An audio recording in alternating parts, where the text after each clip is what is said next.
آج لوگ سوال کرتے ہیں کہ اور لوگ بھی موجود تھے تو حسین علیہ السلام ہی کیوں کربلا گئے اور انہوں نے جا کر دفاع کیا، پھر شہادتیں نوش کی، قربانیاں دیں، تو اور لوگ بھی تھے وہ کر لیتے؟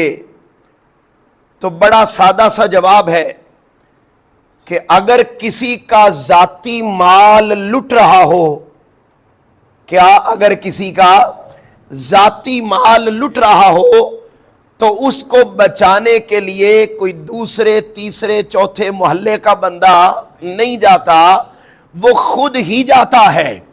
قربان جاؤں، اللہ رب العزت نے جو دین اسلام دیا اس کے مالک اللہ اور اس کا رسول ہیں۔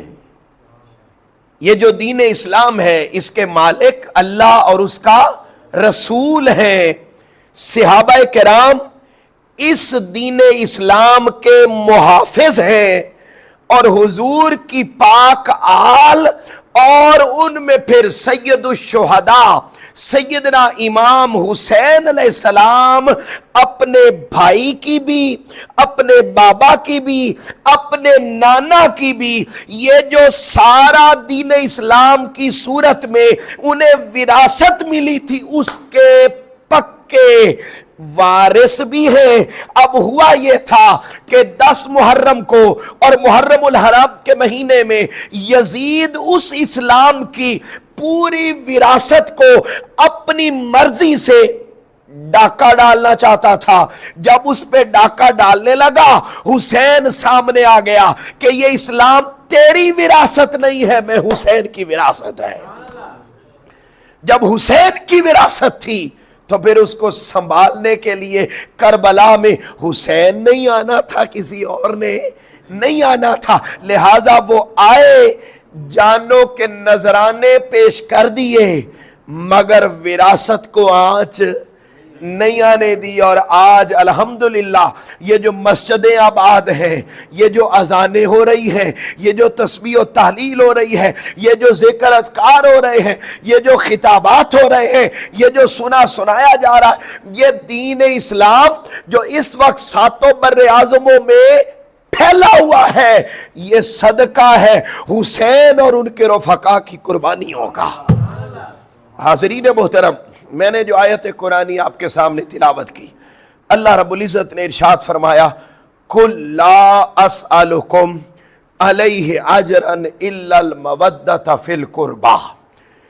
اے حبیب مکرم، آپ فرما دیں میں تم سے کچھ بھی نہیں مانگتا۔ اب میں نے آج اسی آیت کے اوپر آپ کے سامنے تشریح بس رکھنی ہے اور بتانا چاہتا ہوں کہ یہ قُلْ لَا أَسْأَلُكُمْ عَلَيْهِ أَجْرًا إِلَّا الْمَوَدَّةَ فِي الْقُرْبَى کیا ہے؟ حاضرین محترم توجہ کیجئے گا، پہلی بات ذرا سمجھے۔ فرمایا اے حبیب مکرم آپ فرما دے کہ میں تم سے کوئی سوال نہیں کرتا۔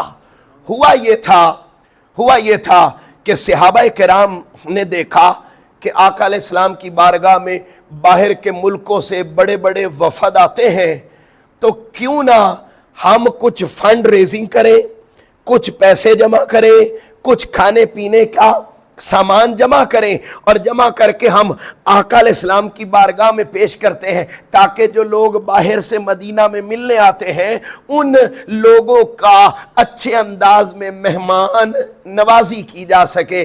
اب جب صحابہ کرام نے یہ سوچا، نہ صرف سوچا بلکہ انہوں نے فنڈ ریزنگ کی، پیسے اکٹھے کیے، کھانے پینے کا سامان اکٹھا کر کے آقا کی بارگاہ میں لے آئے۔ یا رسول اللہ صلی اللہ علیہ وسلم یہ ہماری طرف سے قبول کریے۔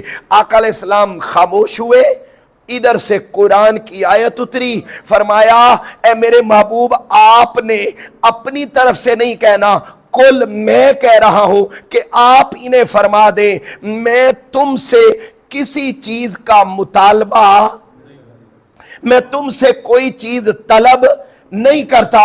میں نے تمہیں ایمان دیا، میں نے تمہیں دین دیا, میں نے تمہیں دوزخ سے نکال کے جنت میں ڈالا, میں نے تمہیں رضی اللہ عنہ کے ٹائٹل تک پہنچایا, میں نے تمہیں سب کچھ دیا. یاد رکھو میں اس کے بدلے میں تم سے کوئی شے مانگتا. اچھا باری تعالیٰ کیوں نہیں مانگتا؟ فرمایا اس لیے نہیں مانگتا کہ میرے دین کا کوئی بدل ہے ہی نہیں. یہ نا کل اسالکم, میں تم سے کچھ نہیں مانگتا, یہ جو کچھ میں نے کیا میں اس کے بدلے میں تم سے کوئی شے بولیے نہیں مانگتا.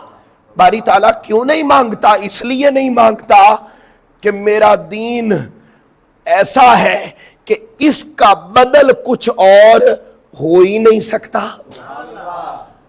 اچھا بدل کوئی نہیں ہو سکتا, ساتھ ہی فرمایا ہاں میرے دین کا اگر کوئی بدل دینا چاہے, میرے دین کا کوئی بدلہ دینا چاہے, یا میرے دین کا کوئی بدل پوچھنا چاہے کہ دین کا بدل کیا ہے, تو فرمایا الا المودۃ فی القربى.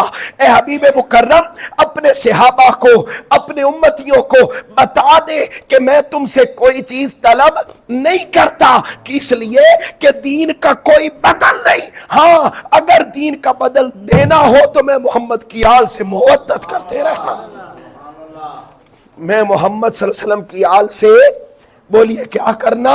مودت کرنا. اچھا ذرا توجہ کیجئے گا, یہ جو آیت ہے نا اس پر تھوڑا سا ہم غور کرتے ہیں. یہ جو لفظ ہے قل لا اسألکم, یاد رکھ لیں قرآن مجید میں 6536 آیات ہیں, یا جو معروف قول ہے 6666 آیات ہیں. جتنی بھی آیتیں ہیں نا ان ساری آیتوں میں بہت تھوڑی آیتیں ایسی ہیں جن کے شروع میں کل آیا ہے, جن کے شروع میں کل آیا ہے, ورنہ زیادہ آیتیں وہ ہیں جو لفظ کل کے بغیر ہوئی ہیں. الحمدللہ رب العالمین شروع میں کل, الف لام میم ذالک الکتاب لا ریب فیہ شروع میں کل نہیں ہے. آپ حیران ہوں گے کہ یہ جو آیت پڑھی جاتی ہے نا معروف, جو میں نے بھی ابھی پڑھی, اس میں لفظ کل آیت کے شروع میں نہیں آیا, یہ لفظ کل آیت کے درمیان میں آیا ہے. میری بات کو ذرا سمجھیے گا, یہ آیت پوری کیا ہے, یہ بات پہلی دفعہ آپ کے سامنے رکھ رہا ہوں, اور ابھی میں نے جتنے نکات رکھنے وہ پہلی دفعہ ہی یہاں آپ کے سامنے رکھ رہا ہوں. فرمایا ذالک, یہ آیت یہاں سے شروع ہوتی ہے, ذالک الذی یبشر اللہ عبادہ الذین آمنوا وعملوا الصالحات قل لا اسألکم علیہ اجرا الا المودۃ فی القربى. اچھا اگر یہاں کل نہ بھی آتا, پہلے تو یہ سمجھے کہ کل آیا آیات کے شروع میں آیا, چند آیتیں ایسی ہیں جن کے درمیان میں بھی آیا. یہ جو آیت ہے اس کا معاملہ بھی کچھ ایسا ہے کہ آیت شروع ہو رہی ہے ذالک الذی یبشر سے, آگے چل رہی ہے الا المودۃ فی القربى. موضوع کوئی اور چل رہا تھا, ایک ہی آیت میں موضوع چل رہا تھا کہ آپ خوشخبری سنا دیں ان بندوں کو جو نیک اعمال کرتے ہیں. موضوع یہ چل رہا ہے, آپ اندازہ کریں ایک آیت میں دو موضوع بیان ہوئے, بات اور چل رہی تھی, درمیان میں پچھلے موضوع کو روکا, پچھلی بات کو توڑا اور توڑ کر نئے سرے سے فرمایا کل. میرے محبوب پچھلی بات کو ذرا روکتے ہیں, اب ہم کہتے ہیں آپ فرما دے اگر تم میرے دین کا بدلہ دینا چاہتے ہو تو وہ ایک ہی صورت میں ہے, میں آل محمد کی مودت کو سینوں میں جما لوں. اچھا سینوں میں جما لی, یہ کل کیوں آیا؟ میں اس کی آپ کے سامنے ذرا دو حکمتیں رکھنے لگا ہوں. شروع میں نہیں آیا, اور مزے کی بات آپ کو بتاؤں, اگر اللہ تعالیٰ یہاں بھی کل نہ لاتا، یہ آیت کے شروع میں نہیں ہے بلکہ آیت کے بولیے آیت کے درمیان میں آیا، اگر یہاں کل نہ بھی آتا نا تو بات پوری تھی. لا اسألکم علیہ اجرا الا المودۃ فی القربى، میں تم سے کوئی سوال نہیں مانگتا، میری آل سے مودت کرنا، بات پوری ہے. مگر اس کے باوجود کل کیوں آیا؟ کل لانے کی بے شمار حکمتیں ہیں، میں ان میں سے دو آپ کے سامنے رکھنے لگا ہوں. پہلی حکمت ذرا سمجھیے گا بڑے دھیان سے کہ یہ بات اور چل رہی تھی آیت میں، آیت کے مضمون کو روک کر لفظ کل لا کے پھر مودت اہل بیت کی بات کی. باری تعالیٰ ایسا کیوں کیا؟ فرمایا اس لیے کہ ایک زمانہ ایسا آنا تھا، اللہ کے علم میں تھا، جب نوجوان نسل دین سے دور ہو جائے گی، حضور کی آل سے دور ہو جائے گی، حضور کی آل کی مودت سے دور ہو جائے گی، اور محرم آئے گا تو وہ طرح طرح کے سوال کرنے لگ جائیں گے. یہ کیوں ہوتا ہے؟ یہ مودت اہل بیت کی بات کیوں ہوتی ہے؟ یہ حضور کی آل کی بات کیوں ہوتی ہے؟ بھئی شہادتیں تو اور بھی ہوئیں، یہ بھی انہی شہادتوں کی طرح ایک شہادت تھی. یاد رکھو، پہلے تو یہ سمجھو یہ عام شہادتوں کی طرح شہادت نہ تھی، یہ شہادت ایسی شہادت تھی کہ جب سیدنا اسماعیل کی جگہ پہ ان کی قربانی نہ ہوئی، دمبے کی قربانی ہوئی، یہ اس قربانی کا بھی بدل تھا، یہ محمد مصطفیٰ کی شہادت کا بھی بدل تھا. تو یہ عام شہادت نہیں، یہ الگ موضوع ہے، اس پر پھر کبھی بات کریں گے. ابھی ذرا توجہ طلب بات، میں یہ بات کر رہا ہوں کہ یہ درمیان میں کل کیوں آیا؟ اللہ کو معلوم تھا کہ ایسا زمانہ آئے گا جب لوگ اعتراض کریں گے. اور اس آیت میں اللہ کے رسول نے مانگا کیا ہے؟ میری آل سے مودت کرنا. اچھا، کوئی M N A M P A ہو، کوئی بڑا سردار ہو، کوئی بڑا عہدے والا ہو، وہ اگر یہ کہے، میں کہہ دوں، قاری صاحب کہہ دیں کہ لوگوں میں نے یہاں پر 30 سال، قاری صاحب کی بات کرو، 30 سال خدمت کی ہے، لہذا آج کے بعد تمہارے اوپر لازم ہے تم میرے بیٹوں سے محبت کرنا. تو قاری صاحب کی خدمات کو آپ سلام ضرور پیش کریں گے، مگر ساتھ ہی کہیں گے یہ کیا بات ہوئی، ہم کیوں کریں قاری صاحب کے بیٹوں سے محبت؟ میں کہہ دوں مجھے 10 سال ہو گئے ہیں یہاں خطاب کرتے ہوئے، میرا بیٹا آپ اس سے محبت کرنا، اور میں محبت بھی چھوٹی نہیں، میں کہہ دوں اس کے بغیر ایمان ہی پورا نہیں ہوتا، تو آپ کیا کہیں گے کہ یہ تو اقربا پروری ہے، یہ تو نیپوٹزم ہے، یہ کیا بات ہوئی؟ اپنی آل کی محبت، اپنی آل کی مودت کی بات کر رہے ہیں. قربان جاؤں، بات اور چل رہی تھی، درمیان میں بات کو روکا. کل کے بغیر بات ہو سکتی تھی، لیکن رب نے کل لایا، اور کل کا معنی ہے اے محبوب تو کہہ دے. مطلب یہ ہے کہ یہ بات رسول کی نہیں ہے، بات اللہ کی ہے، کہلوایا زبان مصطفیٰ سے ہے. اچھا، جب زبان مصطفیٰ سے کہلوایا تو لوگوں کو پیغام دے دیا کہ کبھی میرے محبوب پر زبان تان نہ کرنا، کبھی یہ خیال نہ آنے دینا کہ اپنے میرے محبوب نے اپنی آل کی مودت مانگی ہے. یہ کیا کیا؟ نہیں، یہ مطالبہ میرے محبوب کا نہیں ہے، کل کہہ کے میں بتا رہا ہوں یہ مطالبہ خود رب العالمین کی ذات کا ہے.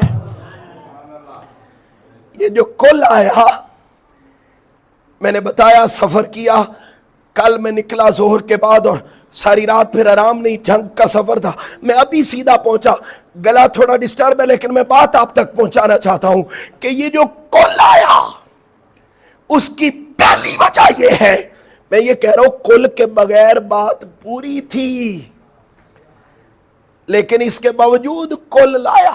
اور کل اس لیے لایا کہ تاکہ لوگوں کے ذہنوں میں یہ بات نکل جائے کہ یہ ایک ایسا نبی ہے معاذ اللہ جو اپنے بچوں کی مودت مانگ رہا ہے. فرمایا نہیں. ویسے میں ایک بات یہاں اور کر دوں، پورے قرآن میں جہاں جہاں پر بھی اللہ کو لگا کہ اس بات کے بعد لوگ میرے محبوب پر تان زنی کر سکتے ہیں، وہاں ہی خدا نے لفظ کل لا کے مصطفیٰ پاک کو اپنی حفاظت میں لے کے فرما دیا اپنے تیر ادھر نہ چلانا، میں خود خدا محمد مصطفیٰ کا محافظ ہوں۔ ادھر بھی بات ہو سکتی تھی، ادھر بھی لوگ بات کر سکتے تھے کہ قربا اپنے بچوں کی محبت مانگ لی ہے، یہ کیسا نبی؟ فرمایا سنو، میں مانگتا ہی نہیں، یہ میں نے اپنے بچوں کی محبت نہیں مانگی، یہ خود خدا نے مانگی ہے۔ اچھا اگلی بات ذرا سنیں، اور وہ بڑی توجہ طلب ہے، یہ خواہش مصطفیٰ نہ تھی، یہ خواہش خدا تھی۔ اب جو مودت اہل بیت اپنے دل میں نہیں سجاتا، یاد رکھ لے وہ مصطفیٰ کی بات کو نہیں ٹالتا، وہ خود خدا کی بات کو ٹالتا ہے، کیونکہ یہ مطالبہ مصطفیٰ کا نہیں۔ بولیے یہ مطالبہ کس کا ہے؟ خدا کا۔ اچھا دوسری بات ذرا سنیں، یہ کل کیوں آیا؟ کل کیوں آیا؟ بڑی خاص بات اور بڑی توجہ طلب، میں کوشش کروں گا کہ ٹائم کے اندر رہتے ہوئے بات آپ تک پہنچا سکوں۔ یہ کل کیوں آیا؟ کل لانے کی دوسری حکمت یہ ہے کہ پورے قرآن مجید میں عربی کا قاعدہ ہے، مفسرین کا قاعدہ ہے، لغت کا قاعدہ ہے، اور محدثین کے ہاں بھی معتبر کہ جہاں پر بھی لفظ کل آ جائے اس کے بعد جو حکم ہوتا ہے وہ فرض ہو جاتا ہے۔ بولیے کیا ہو جاتا ہے؟ کل هو اللہ احد، فرما دیجئے وہ اللہ ایک ہے، تو یہ ماننا کیا ہو گیا؟ فرض ہو گیا۔ آپ گنتے چلے جائیں۔ اچھا اور مزے کی بات یہ ہے کہ یہ جو آیت میں نے پڑھی، اس آیت میں جو حکم آیا ہے اس پر تو کسی کا اختلاف ہی نہیں ہے، ہر ایک نے متفقہ فیصلہ کیا کہ یہ جو کل کے بعد حکم آیا ہے نا، یہ 100% ایسا حکم ہے جسے اللہ نے فرض بھی کر دیا ہے، واجب بھی کر دیا۔ اچھا اس بات پر ہم پہنچ گئے کہ یہ کل کے بعد حکم آیا، اور کل کے بعد حکم کیا آیا؟ میں تم سے کچھ نہیں مانگتا، میری پاک آل سے کیا کرنا؟ مودت کرنا۔ یہ حکم فرض ہو گیا۔ اچھا فرض دو طرح کے ہوتے ہیں، دھیان سے سنیے گا میری بات، کتنی طرح کے ہوتے ہیں؟ دو۔ ایک کیا ہے؟ فرض عین، اور ایک ہے فرض کفایہ۔ فرض کفایہ نماز جنازہ، فرض عین 5 نمازیں، 1 مہینے کے روزے، زکوٰۃ، حج، یہ کیا ہے؟ فرض عین ہے۔ اب میں بتانے لگا ہوں فرض دو طرح کے ہیں، مگر یہ جو اس آیت میں فرض آیا یہ فرض کیسا ہے؟ ایک دفعہ ذرا جو 2 فرض ہیں ان کی کنڈیشن سمجھ لیں۔ اگر کوئی بندہ فوت ہو جائے تو ہر ایک کے لیے جنازہ پڑھنا ضروری، محلے کے چند لوگ بھی پڑھ دیں تو ساروں کی طرف سے فرض ادا، یہ تو ہے فرض کفایہ۔ فرض عین کیا ہے؟ اس کی حیثیت کیا ہے؟ اگر کوئی شخص زندگی میں ایک مرتبہ کلمہ پڑھ لے، ایک مرتبہ کلمہ پڑھ لے اور اس کے بعد وہ عمر بھر نماز نہ پڑھے، میں فرض عین کی بات سمجھا رہا ہوں اور اس کا حکم سمجھا رہا ہوں، نماز عمر بھر نہ پڑھے تو یاد رکھ لیں وہ بندہ بے ایمان نہیں ہوتا، گناہگار ہوتا ہے، وہ کافر اور مشرک نہیں ہوتا، وہ گناہگار ہوتا ہے۔ ایک بندے نے کلمہ پڑھ لیا، وہ عمر بھر روزہ نہ رکھے، وہ گناہگار ہوتا ہے مگر کافر اور مشرک اور بے ایمان نہیں ہوتا۔ یہ تو تھے 2 فرض۔ باری تعالیٰ یہ فرض جو تو نے اس آیت میں بتایا، اس فرض کا مقام اور مرتبہ کیا ہے؟ فرمایا آؤ میرے محبوب کے در پر اسی سے پوچھو کہ یہ والا جو فرض ہے اس کا مقام اور مرتبہ کیا ہے۔ گئے مستدرک حاکم میں، میرے آقا صلی اللہ علیہ وسلم نے ارشاد فرمایا لوگوں یاد رکھنا، ایک وہ بندہ ہو جس نے روزہ رکھا ہوا ہو، بولیے کیا رکھا ہوا ہو؟ روزہ رکھا ہوا ہو۔ اب میں سمجھانے لگا ہوں، ایک ہے فرض کفایہ، ایک ہے فرض عین۔ تو یہ جو مودت اہل بیت کا فرض ہے، یہ فرض عین میں آتا ہے یا فرض کفایہ میں آتا ہے، یا اس کا سٹیٹس کوئی اور ہے؟ تو سنو، آقا علیہ السلام نے فرمایا بندہ ہو مسلمان، روزے کی حالت میں ہو، کس حالت میں ہو؟ روزے کی حالت میں، وہ کھڑا ہوا ہو مقام ابراہیم پر، سین کعبہ میں، مقام ملتزم کے سامنے، وہاں وہ نماز پڑھ رہا ہو، روزے کی حالت میں نماز پڑھ رہا ہو۔ فرمایا سن لو، پڑھ بھی نماز رہا تھا بھی روزے کی حالت میں، یعنی فرض عین پورا کر رہا تھا۔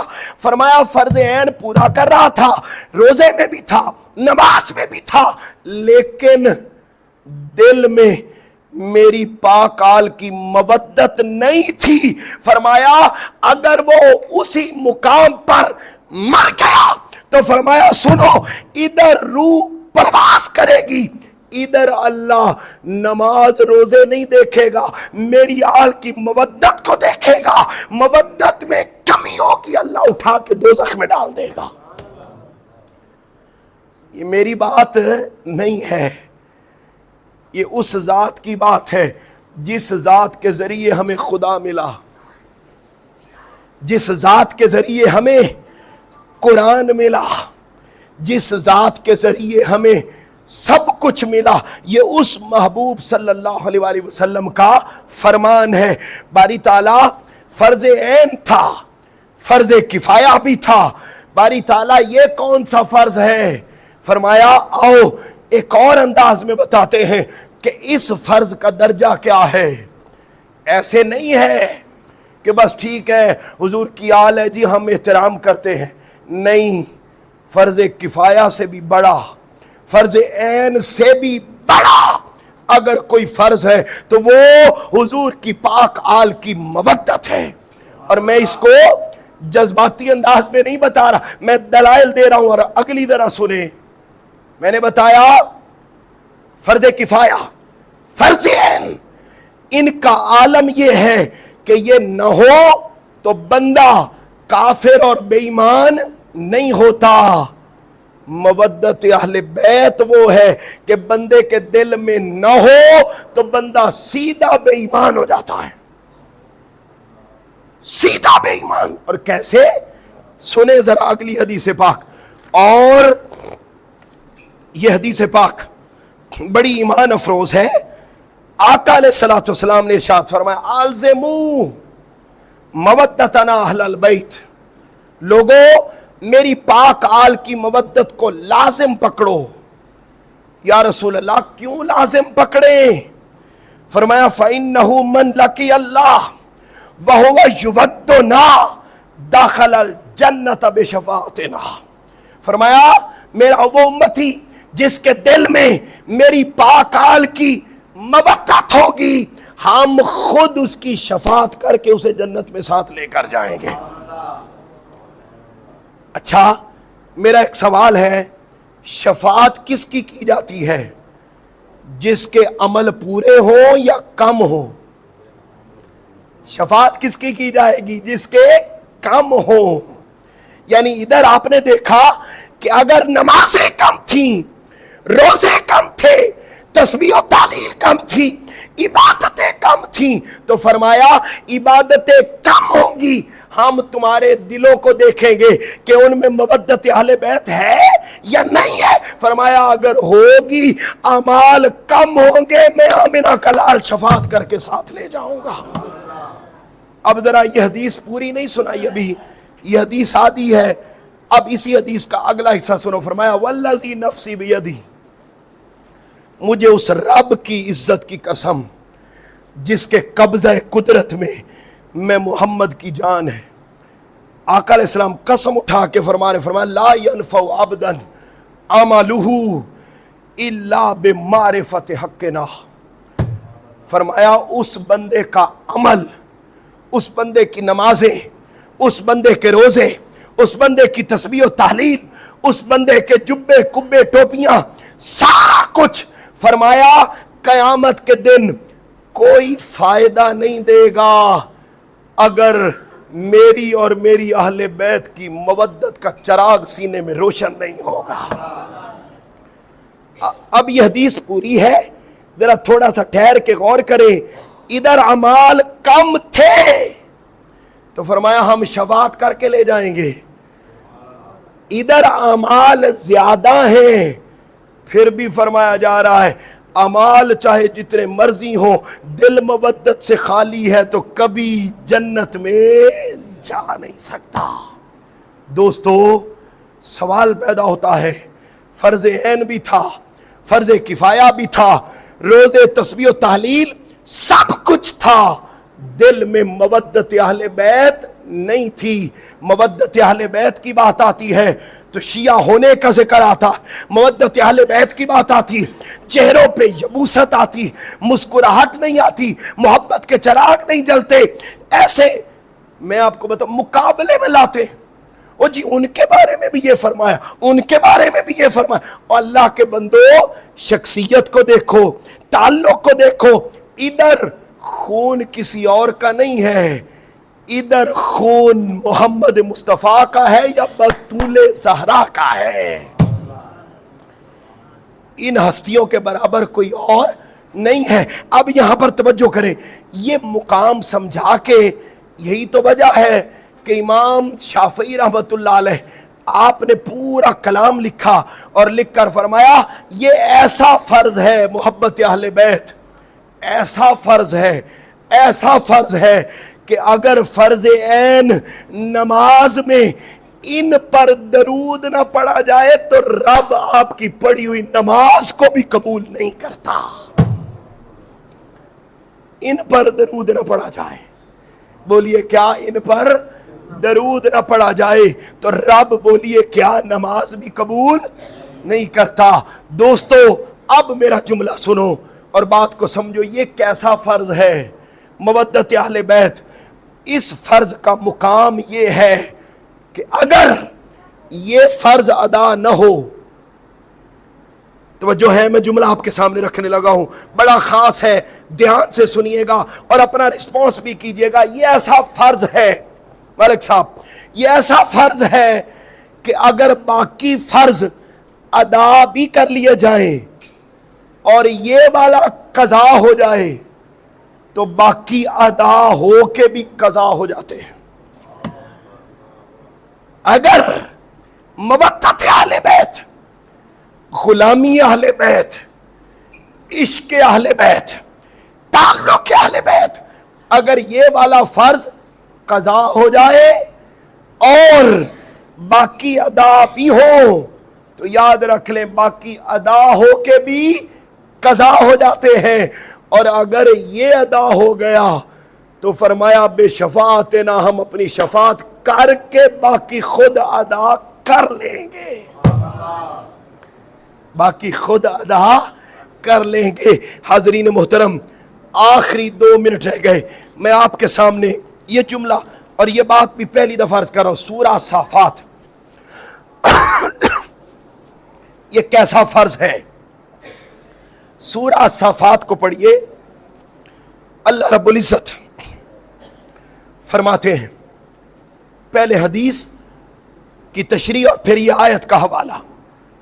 مفسرین نے، میں ابھی حوالہ جات دیتا ہوں آپ کو جنہوں نے اس کو بیان کیا، فرماتے ہیں کہ قیامت کا دن ہوگا، میزان پر فیصلے ہو جائیں گے کہ انہوں نے جنت میں جانا ہے، انہوں نے دوزخ میں جانا ہے. میزان پر فیصلے ہو گئے. فیصلے ہو جانے کے بعد اپنے ہاتھوں میں پروانے لے کر اپنے اپنے اعمال کے حساب سے جنتی جنت کے دروازے پر، دوزخی دوزخ کے دروازے پر پہنچ جائیں گے. لیکن ابھی ان کے لیے جنت کا یا دوزخ کا دروازہ نہیں کھلے گا، دروازہ بند رہے گا. حساب سے گزر آئے ہیں، اعمال تولے جا چکے، فرائض گنے جا چکے، سارا مرحلہ مکمل ہو گیا، اعلان ہو گیا یہ جنت میں جائیں گے، یہ دوزخ میں جائیں گے. بڑی توجہ سے سنیے گا. اچھا، جنت کے دروازے پر، دوزخ کے دروازے پر پہنچ گئے، دروازے نہیں کھل رہے. اندر سے آواز آئے گی، قرآن کہتا ہے سورہ صافات، آواز آئے گی وَقِفُوهُمْ إِنَّهُمْ مَسْئُولُونَ. ابھی ان کو یہاں روک لے، ابھی ان سے کچھ مزید سوال کیے جائیں گے. باری تعالیٰ سوال تو میزان پہ ہو گئے بھئی، پروانے تو مل گئے، اب جنت کے دروازے پر کون سا سوال؟ سیدنا امام جلال الدین سیوطی اپنی کتاب فضائل اہل البیت، امام ابن حجر حیتمی الصواعق المحرقہ، اور یاد رکھ لیں یہ الصواعق المحرقہ یہ وہ کتاب اہل سنت کی جو اہل تشیع کے عقائد کے رد میں لکھی گئی ہے. اچھا اگلا سنیں، میں اس لیے زور دے کے بتا رہا ہوں تاکہ بات مزید پکی ہو جائے.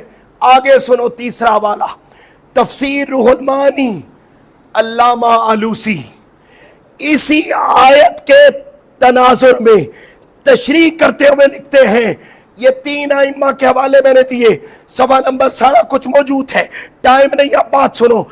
جنتی جنت کے دروازے پر، دوزخی اندر سے آواز آئے گی رک جاؤ، کچھ سوال ہونا باقی ہے. ان ائمہ نے لکھا، اور صرف ان نے نہیں لکھا، میں نے تو بتایا میں رستے میں تھا تو یہ میں نے حوالہ جات لکھے، ابھی کئی اور ائمہ نے اس کو لکھا. ان سے پوچھا وہ جو سوال ہوگا جنت کے دروازے پر وہ کون سا ہے؟ فرمایا وہ ایک ہی سوال ہوگا، وہ سوال یہ کیا جائے گا ان ولایت اہل البیت. فرمایا جنتی جنت کے دروازے پر، دوزخی دوزخ کے دروازے پر. وہاں ان سے پوچھا جائے گا بتاؤ جب دنیا میں تھے تو میں محمد، میرے پیارے محمد کی پاک آل کے ساتھ کیسی مودت رکھتے تھے. جنت کے دروازے پر، دوزخ کے دروازے پر مودت اہل بیت کا سوال کیا جا رہا ہے. اچھا فرمایا جنت کے دروازے پر کھڑے ہو کر، کیونکہ جنت کے دروازے پر گئے تھے فرض کفایہ اور فرض عین کے ذریعے، اعمال کے ذریعے، وہاں پوچھا جائے گا. فرمایا جو وہاں جواب دے دیں گے کہ جب بھی محرم آتا تھا، جب بھی حضور کی پاک آل کے ایام آتے تھے، جب بھی حضور کی قرابت کی بات ہوتی تھی، ہمارے چہرے مرجھاتے نہیں تھے، مسکرا پڑتے تھے. شہادت اہل بیت کی بات ہوتی، ذکر اہل پاک کی بات ہوتی، ذکر حسین کی بات ہوتی تو ہم آنسو بہائے بغیر رہ ہی نہیں سکتے تھے. ہمارے دل چھم چھم، آنکھیں برستی تھی. ہم نے ساری عمر مودت اہل بیت میں گزاری. فرمایا جو جواب دے دے گا جنت کا دروازہ کھلتا جائے گا، داخل ہوتا چلا جائے گا. اور جو دروازے پر پہنچ کے بھی جواب نہیں دے سکے گا، فرمایا جنت کا پروانہ کینسل، اسے اٹھا کے دوزخ میں ڈالا جائے گا. اور جو دوزخ کے دروازے پر تھے، اعمال کم تھے، دوزخ کے دروازے تک پہنچے، مگر وہاں جا کے بھی جو یہ کہہ گئے کہ یار اعمال تو کم تھے، اعمال تو کم تھے، مگر سینے میں مودت اہل بیت کی شمع روشن تھی. فرمایا اس کا دوزخ کا پروانہ کینسل کر کے شفاعت کے ذریعے جنت میں داخل کیا جائے گا. دوستو یہ سودا عام سودا نہیں ہے، یہ فرض عام فرض نہیں ہے. ایسا فرض ہے کہ سارے فرائض اسی کے قبول ہوتے ہیں جس کے سینے میں اس فرض کا چراغ روشن ہوتا ہے. اللہ رب العزت یہ ماہ محرم بچوں کو اکٹھا کرے، خود انہیں بتائیں. پہلی ذمہ داری ماں باپ کی ہے. ماں باپ اپنے بچوں کو بتائیں یہ حضور کی آل کیا ہے، یہ قربانی کیوں ہوئی، یہ شہادتیں کیوں ہوئیں، اس کے پیچھے لوجک کیا تھا۔ یہ 1448 سال یا 1400 سال کے بعد لنگر کھانے کے لیے نہیں ہوئی تھی، یہ ایک پیغام تھا کہ کبھی چھوٹے لٹیرے وڈیرے کرپٹ بدماش کے ہاتھ میں ووٹ نہیں دینا، کبھی برائی کے ساتھ سمجھوتا نہیں کرنا، کبھی برائی کو اپنے نزدیک آنے نہیں دینا۔ بھئی یہ کمٹمنٹ تھی، قربانیاں ہو گئیں، مگر برائی کے ساتھ حسین نے سمجھوتا۔ یہ بچوں میں داخل کرو، ان کے ذہنوں میں داخل کرو، محافل جہاں ہو عقائد کے مطابق، درست عقائد کے مطابق، جہاں تعظیم صحابہ بھی ہو، تعظیم اہل بیعت بھی ہو، مجالس میں جائیں، محافل میں جائیں، سنیں سنائیں، ایمان کو روشن کریں۔ میرے آقا نے فرمایا کہ لوگوں یاد رکھنا، اپنی اولاد کو 3 چیزیں ضرور سکھانا۔ پوچھا یا رسول اللہ کون سی؟ فرمایا قرآن کی محبت، محمد مصطفیٰ کی محبت صلی اللہ علیہ وآلہ وسلم، اور فرمایا حب اہل بیتی، اور میں محمد کی پاک آل کی مودت۔ فرمایا یہ ضرور سکھانا۔ آؤ ہم عہد کریں اس محرم الحرام میں اپنے بچوں میں یہ مودت داخل کرنے کی کوشش کریں۔ اللہ رب العزت مجھے اور آپ کو، ہم سب کو عمل کی توفیق عطا فرمائے۔ وما علینا الا البلاغ المبین۔